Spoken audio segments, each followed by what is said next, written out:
Hey guys, this is Seatman Sports, and today we are going to be talking about the 2019 World Series champion Washington Nationals and how they got to be the World Series champions. Now, their championship was already special because it's their first in franchise history, even if you include the Expos, but also because of how they got there and the journey that it took to get there. And I'm going to take a step back today and look at how the Nationals got to the point where they are World Series champions today and how absolutely remarkable it actually was. Now let's go back in time to the beginning of the 2019 MLB season. The Nationals had high hopes. They had a good free agent class. Even though Bryce Harper had left in the winter, they had high hopes for their season. But they were derailed by a slow start and some injuries, including to a big one to Trey Turner, who broke his finger in the second game of the season. They got off to a slow start, started off 19-31 because of those injuries and bad play, and they were in a hole. They had one of the worst bullpens of all time at that point, and their two key bullpen signings, Trevor Rosenthal and Kyle Bearclaw, were absolutely horrendous. They were the second worst team in the National League, only in front of the Miami Marlins, who everybody predicted to be absolutely terrible. And everyone was calling for their manager, Davey Martinez's head, saying that he wasn't fit for the job and he was doing a terrible job with bullpen management and with the team in general. But something changed at that 1931 mark.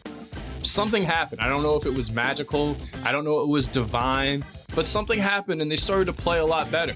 Some of it was guys playing to their regular norms. Some of it was the fact that the pitching staff started to become a lot dominant, or that the bullpen was just regular bad instead of all-time bad.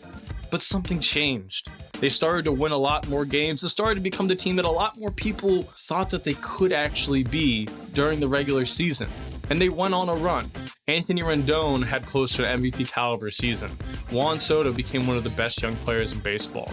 The pitching staff was absolutely dominant. When they got to the trade deadline, they were still fighting for a wild card spot, and they weren't sure of how competitive they would actually be going forward. So they made relatively quiet moves, but the most important move they made was trading for reliever Daniel Hudson, who had been an up and down player in his career, but was having a really good year for the Blue Jays, and they got him for relatively cheap. Didn't seem like a big deal at the time, but Hudson would prove to be very important for them moving forward as they tried to reach their goals throughout the season. Now we get toward the end of the regular season. The Nationals are one of the hottest teams in baseball and had the best record since that 1931 start. They're one of few teams in MLB history to be 12 games under 500 at that point in the season and still have a shot to make the postseason. They ultimately went into the postseason on an 8-game winning streak and were able to host the wild card game against the Milwaukee Brewers. For where their season had been, this was already almost a win. Yeah, it was a one-game elimination game, but they had a chance to move forward, and this was unimaginable at one point in the season. So we get to the game against the Milwaukee Brewers, and Max Scherzer is starting on the hill after he had been injured in September, and some people questioned whether or not he'd be healthy in the postseason. He gave up 2 early home runs to the Brewers, and at one point the Nationals were down 3-1 most of the game. Then came the 8th inning, and they were facing Josh Hader, one of the best relievers in all of baseball and easily the Brewers' best reliever, in the 8th inning to come and shut the game down. He's the exact guy you would want in this situation if you were the Brewers, 100 times out of 100. And there was no way the Nationals were going to get to him. Their season was going to be over, right? Well, that's not what happened. They battled and battled against him and eventually had the bases loaded with 2 outs. And then Juan Soto comes to the plate. 20-year-old rookie sensation who had been above and beyond better than people thought he could be. But maybe the situation would prove to be too large for him at 20 years old. I mean, who could blame him? But that's not what happened at all. And then actually, 1 ball, 1 strike. This happened. Line drive, base hit to right. That'll score 1. That'll score 2 as the ball gets away from Grisham and right. All of a sudden, in the blink of an eye, the ball goes past Trevor Grisham's glove. The Nationals score 3 runs, and they're up 4-3 in the wild card game. Everything else kind of felt like it was a blur. They got 3 quick outs, and then they moved on. They won the wild card game. And a lot of the players talked about how it was a monkey off of their back. And you may say, well, that wasn't a real series win, so that doesn't count for that. But I think this was essential to their run. Winning this game, proving they could win an elimination game, would be huge moving forward. Next was the Los Angeles Dodgers, who were the best team in the National League and the 2 years prior had been to the World Series. They were one of the best teams in baseball, and it was a daunting task that the Nationals faced. They were down 2-1 against the Dodgers, and in Game 4, they were able to get a gutty performance out of Max Scherzer and also have a heroic moment for Ryan Zimmerman, who that could have easily been his last game as a National. Then Game 5 came. They originally went down a couple of runs, but held in there as long as they could. Again, it was 3-1 in the 8th inning, facing an elimination game. And in comes Clayton Kershaw, one of the best pitchers of all time and maybe the best pitcher of this generation. But Kershaw has had his playoff struggles in the past, and there was a chance they were going to be able to get to him. Next thing you know, solo home run by Anthony Rendon, solo home run by Juan Soto, and the game is tied at 3-3. And all of a sudden, there is life for the Washington Nationals. Now, in the moment, I was sitting there thinking, this is all just a tease to have them just blow it at the end, right? And they almost did. And there was a Will Smith potential home run that fell just a couple of feet of ending the Nationals season. But in the 10th inning, the Dodgers brought in Joe Kelly, who had struggled all season long as a reliever. And they brought him in for an important part of the year, to save their year, when the game is tied at 3-3 in extra innings. The Nationals were able to get the bases loaded against Kelly, and at that point you're sitting there thinking, well, if they just get a run in or two, that'll be fine. Howie Kendrick comes up to the plate, and he hits a ball to center field. And then it keeps going and this going. This is deep to center field. Bellinger's back. It's a grand slam. A grand slam in the top of the 10th in an elimination game. Again, the rest of the game was just a blur. The Nationals went on to win 7-3, and they won their first postseason series in franchise history. This is after all of the devastating ones they had suffered before. In 2012, when they were up 5 runs against the Cardinals and blew that game. In 2014, when they let the Giants win a game where they didn't hit a single ball out of the infield.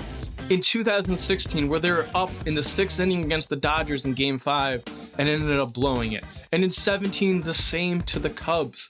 They finally got the proverbial monkey off their back, and they were moving on to their first NLCS in franchise history. But they weren't done just yet. And at that point in time, I thought to myself, I think they actually have a chance to go to the World Series. But I never thought they would dominate like they did. They swept the Cardinals in 4 games. And the Cardinals did not lead a single time in the entire series. It was unreal to watch how dominant the Nationals were. And throughout those games in the postseason, they basically used 6 pitchers, 4 of their starting pitchers and 2 of their relievers. Davey Martinez had become extremely tactical at that point and was putting their season on their best pitchers, using starters out of the bullpen and using relievers for multiple innings. It was crazy that a team with one of the worst bullpens in baseball was using their staff the way it was. I mean, baseball had moved to a point where bullpens had become the most important part, where a lot of teams who didn't have great starting pitching but had great bullpens were winning the World Series and making it far in the postseason. But the Nationals were doing the exact opposite. They weren't a big home run hitting team. They weren't a team that relied on their relievers, but they hit for contact and they relied on starting pitching. It was an oddly refreshing strategy for the team to have, and now the team was in the World Series, except now they were facing the Houston Astros, who were by far the best team in baseball, who had one of the best offenses in MLB history. I need to reiterate that again. They maybe had the best offense since the 1927 Yankees. And the 1927 Yankees are considered to be the best offensive team of all time. So there was no way the Nationals were going to beat the Astros, right? This is where the fun story would finally end. But it didn't. They went up 2-0 against the Astros, and there was real hope the Nationals could win the World Series. They could actually do it. They could win it at home in front of all of these fans who have suffered for a long time. But they didn't do that. They came home and got absolutely dominated by the Astros in 3 games. It wasn't even particularly close. And now the Nationals had their backs against the wall again. And they had their backs against the wall before, but this was different. This was against the Astros. This was against the team who is the standard in all of baseball. And now we were here. Game 7. Everyone's favorite phrase in sports. Anything could happen, and it all comes down to one game. And there's something beautiful about a game that is played in series that comes down to just one single game. And the Nationals probably got off to the worst start they could have. They had one hit through 6 innings against Zach Greinke, and with Max Scherzer on that mound, coming off of a neck strain, he battled through 5 innings, allowing base runners every single inning, but yet the Astros only scored 2 runs during that time. Now we go to the 7th inning, where Zach Greinke is still dominating and still on the hill. And then Anthony Rendon is able to hit a home run off of Greinke. And all of a sudden, it's 2-1, and there's hope. There is actual hope that they could maybe get this done. Maybe the Nats, who would come back all year long, could come back just one more time. Juan Soto drew a walk that proved to be incredibly important, and all of a sudden, Greinke was out of the game, and that's all you could ask for as a Nationals fan, that the guy who had dominated you all game long was out. They bring in Will Harris, who had been the most used reliever all postseason long, and who the Nationals had scored against the night before. And once again, who was at the plate? No one but Howie Kendrick. And with a man on first, in the 7th inning of Game 7 of the World Series, Will Harris threw a pitch down and into Howie Kendrick. And then all of a sudden, it happened again. That's down the right field line into the corner. The sound that ball made off of the foul pole was the most beautiful sound I have ever heard in my entire life. And I remember sitting there in my basement watching the game, mesmerized by what had just happened, but also paralyzed by the moment. The Nationals had been dominated the entire game. The entire game. And now, they were up in the 7th inning of the World Series in a matter of what had to have been 10 minutes in real time. The rest of the game was once again a blur, but the Nationals were able to stack on another couple of runs, and it was 6-2. And going into the 9th inning of the World Series with the lead, I can't even say I was nervous, because at that point it felt like it was meant to be. Daniel Hudson came in the game, just pumped strikes to batters. All of a sudden, there was 2 outs left, and Daniel Hudson was facing Michael Brantley, who had wrecked the Nationals all series long. It was then a 3-2 count, and the Nationals were 1 strike away from winning the World Series. And I don't think there's anything I can say to do it justice, so I'm just going to let Charlie Slows call it for me. Hudson sets. The kick, and here it comes. Swing and a miss! Swing and a miss! Swing and a miss! And a World Series Game 7 winning Curly W is in the books. The celebration is and then, holy crap. The Washington Nationals are your 2019 World Series champion. And I sat there and I said it to myself over and over and over and over again, but it didn't feel real. Daniel Hudson chucked his glove, Yan Gomes hugged him and embraced him, the Nationals celebrated on the field, and the season that had once been lost, the season where they were going to fire their manager and trade all of their best players, and now they were World Series champions, and they couldn't have done it more appropriately. The Nationals were facing elimination games every day since they were 1931, and they had their backs against the wall several times in elimination games, but they stayed in the fight, just like the phrase of the team was, and they won the World Series. And maybe this is how they were always going to have to do it.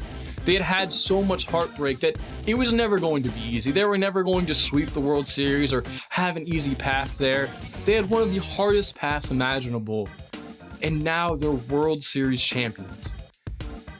And I couldn't have been happier. It was unreal. It was the first time one of my teams, had won a championship in their sport.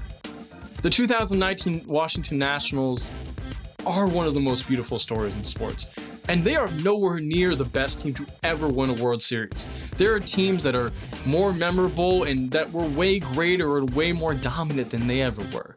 And I don't even think this was the best Washington Nationals team they've ever had. But it was the most resilient team.